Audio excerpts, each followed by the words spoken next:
हरियाणा के मुख्यमंत्री मनोहर लाल प्रदेश के किसानों को खुशहाल और समृद्ध बनाने के लिए लगातार काम कर रहे हैं। इस दिशा में सरकार की तरफ से कई तरह की योजनाएं चलाई जा रही हैं, जिसका फायदा किसानों को मिल रहा है।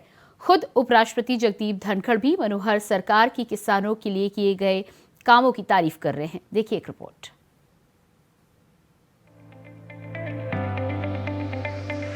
हरियाणा की मनोहर सरकार किसानों के हित के लिए काम कर रही है। लगातार ऐसी योजनाएं बनाई जा रही हैं, जिससे किसानों को फायदा हो रहा है। किसान प्रगतिशील बन रहे हैं और इसी बीच किसानों को जागरूक करने के लिए भी अनेकों कार्यक्रम किए जा रहे हैं। भारतीय कृषि अनुसंधान परिषद, केंद्रीय भैंस अनुसंधान संस्थान हिसार में भी एक कार्यक्रम का आयोजन किया गया, जिसमें उपराष्ट्रपति जगदीप धनखड़ ने शिरकत की। इस मौके पर उन्होंने कहा कि देश के किसान देश के प्रधानमंत्री नरेंद्र मोदी और हरियाणा के मुख्यमंत्री मनोहर लाल की प्राथमिकता है।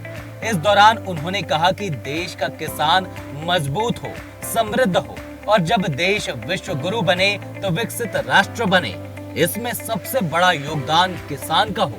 कृषि केंद्रों में पहुंचते ही किसानों को जानकारी मिले। देश के उपराष्ट्रपति जगदीप धनखड़ ने कहा कि हमारी अर्थव्यवस्था में देश के किसान का बहुत बड़ा योगदान है। किसान चुनौतीपूर्ण वातावरण में कड़ी मेहनत से काम करता है।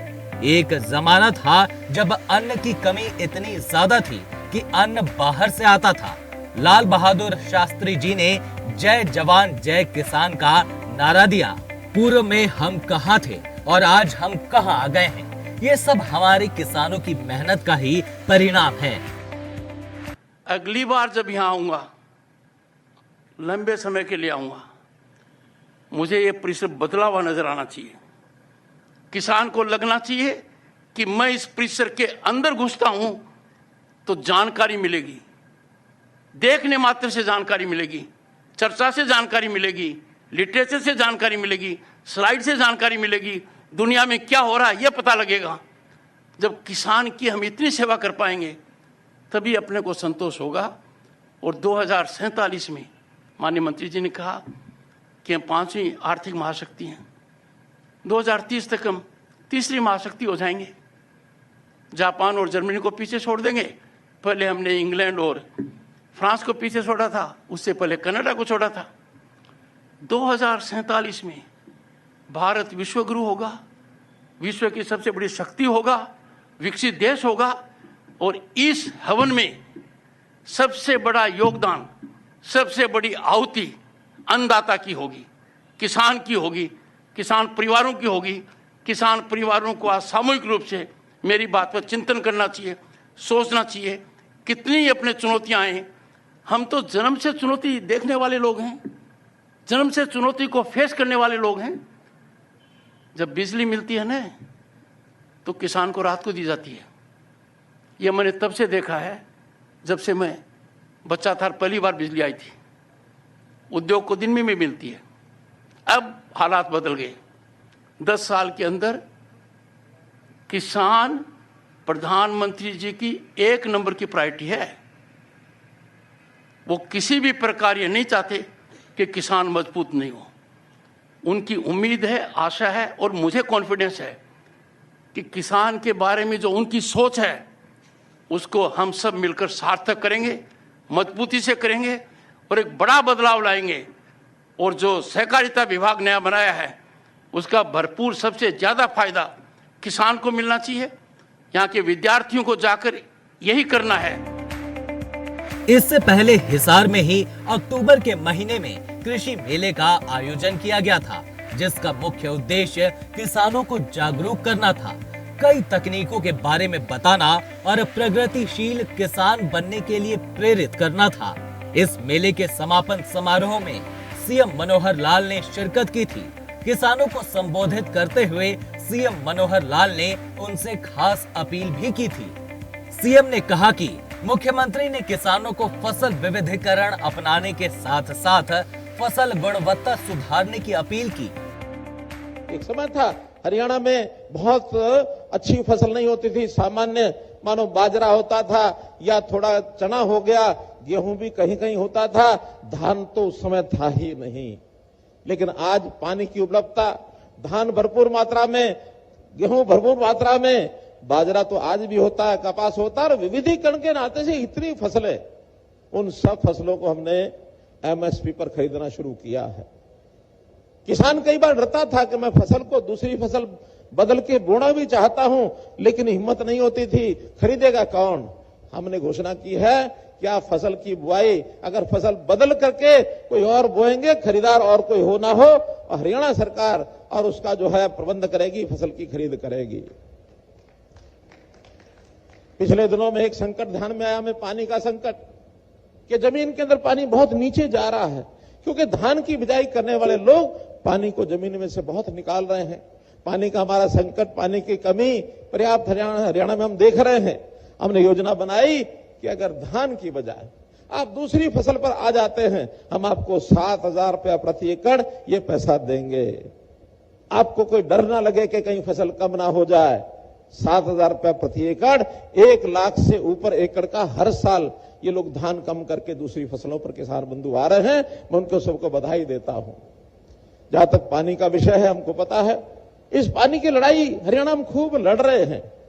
पानी हमारा एक प्रदेश वो रोकने के लिए बैठा है, सुप्रीम कोर्ट का निर्णय मानने के लिए तैयार नहीं है।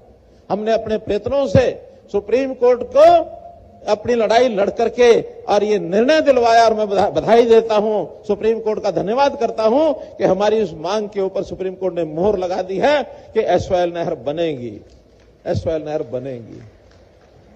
अब इस एसवाइएल के पानी को रोकने के लिए पंजाब हमेशा कुछ न कुछ बोलता रहता है, और उसी तरफ उन्हीं का एक राजनीतिक भाई दिल्ली, वो कहते हैं कि हमें पानी और दो। ये पानी देने से मना कर रहे हैं, वो पानी लेने के लिए हमेशा लगे रहते हैं। भाई, ये हरियाणा की अपने पानी की जरूरत भी पूरा करने के लिए हमको ध्यान करना पड़ेगा कि नहीं करना पड़ेगा। तो भाई बहनों, ये जो दोगली राजनीति है, इस दोगली राजनीति को हम दोगले वाल को उसकी एक नहीं चलने देंगे।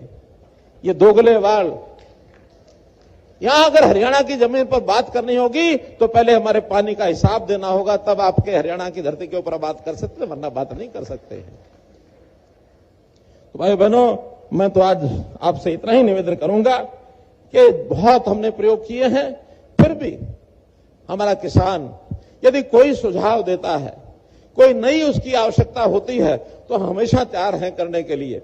चाहे किसान का भाव है, चाहे उसके फसल का नुकसान हो तो उसके मुआवजे की बात है, चाहे नए प्रकार के अनुसंधान करके बीज की बात, खाद की बात, कुछ भी करने के लिए, और हमको अगर आप कोई सुझाव देंगे तो हम निश्चित रूप से उसके ऊपर काम करेंगे। इसके साथ ही मुख्यमंत्री मनोहर लाल ने प्रदेश के किसानों की तारीफ भी की थी।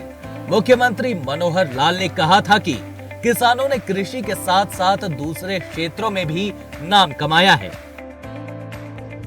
किसानों का उत्साह देखकर वास्तव में जिस बात के लिए हरियाणा जाना जाता है कि हरियाणा कृषि प्रधान ये प्रदेश है, तो मुझे तो आभास होता है कि कृषि प्रधान की बजाय मैं इसको यदि कहूं कि ये किसान प्रधान प्रदेश है, क्योंकि किसान हमारा कृषि का काम तो करता ही है, लेकिन अब धीरे धीरे ऐसा ध्यान में आने लगा है कि हमारा किसान बहुत से क्षेत्रों में आगे बढ़ गया है। आज तो बहुत से मंडियों में आड़त की दुकान भी किसानों की हो गई है। किसान परिवारों के बच्चे हमारे फौज में, जवान में जाते हैं तो वो भी किसान परिवारों के बच्चे हैं। हमारे किसान परिवारों के बच्चे पहलवानी जो करते हैं, देश और दुनिया में हरियाणा का नाम जो कमाते हैं। अभी एशियाड जो खेल हुए चाइना के अंदर, उसके अंदर भी बड़ी संख्या में जो देश भर के मेडल आए, उसमें 30% मेडल हरियाणा के हैं मित्रों। तो हरियाणा का किसान देश और दुनिया में छाया हुआ है। बड़े बड़े व्यापारी भी बन गए हैं, बड़े बड़े उद्योगपति भी बन गए हैं। इन किसानों की प्रगति निश्चित रूप से हरियाणा की प्रगति का एक हिस्सा है। हरियाणा आगे बढ़ रहा है तो इन किसानों के बलबूते पर बढ़ रहा है। मित्रों, भाइयों बहनों, हमने अभी जो प्रदर्शनी देखी है, इस प्रदर्शनी में जिस प्रकार के किसानों के हित में काम करने वाले कितने ही प्रकल्प मैंने देखे हैं। किसानों के काम का मशीनीकरण, यानी आज हाथ से काम नहीं करना पड़ता है, हर काम के लिए मशीन उपलब्ध है। 5000 साल पहले अगर किसान ने सबसे पहले हल्का मुट्ठा पकड़ा था तो ये हरियाणा की धरती कुरुक्षेत्र में पकड़ा था। उस समय हल चलाना पहली बार लकड़ी का हल सीखा था। लेकिन आज उस मशीनीकरण के माध्यम से किसान बिजाई भी अपना करता है, किसान कटाई भी करता है, किसान अपने अनाज की कढ़ाई भी करता है। हर प्रकार का मशीनीकरण, आधुनिकता और इसी प्रकार से विज्ञान की नई नई रिसर्च, जिस प्रकार का यहां हमने सारा देखा है, यानी जो फसलें कभी हरियाणा में हमने सुनी नहीं थी, देखी नहीं थी, उनका भी इस रिसर्च करके बीज का उत्पादन यहां किया जा रहा है। हमारे यूनिवर्सिटी के लोग, वैज्ञानिक लगे हैं उसमें। मैं इसका बहुत बड़ा श्रेय हमारा हरियाणा कृषि विश्वविद्यालय, इसको भी देता हूं, उनके वैज्ञानिकों को देता हूं। नई नई किस्म के बीज हैं और उसका जो उसकी मात्रा है पर्याप्त आगे बढ़ रही है। तो मित्रों, हमारा ये जो प्रगतिशील किसान है, कई बार मुझे किसानों से बात करने का अवसर मिलता है तो हरियाणा के किसान, सामान्य छोटी जमीन वाले भी, यानी नए नए तरीके से अपनी फसलों को उगाते हैं। अभी पिछले दिनों में मैंने देखा है किसान ड्रैगन फ्रूट की खेती, लाखों रुपए जिसके ऊपर शुरू में इन्वेस्ट होता है और कई लाख रुपए उसके बाद में इनकम भी होती है। एक एक किसान 10-10 लाख रुपया प्रति एकड़ कमाने वाला ग्रीन हाउसेज लगा करके, भले ही बहुत कम है, ज्यादा नहीं है, लेकिन हमने तो उनके लिए भी योजना बनाई कि ऐसे प्रगतिशील किसान अपने जैसे 10 किसान और तैयार करें। आज अगर वो संख्या 1000 होगी तो 10 किसान हर साल में और तैयार करते हैं तो हर साल 10 गुना उनकी संख्या बढ़ सकती है। तो मेरा तो आपसे निवेदन है कि आप जिस प्रकार से खेत में लगे हैं, इसी प्रकार से हम आगे बढ़ें।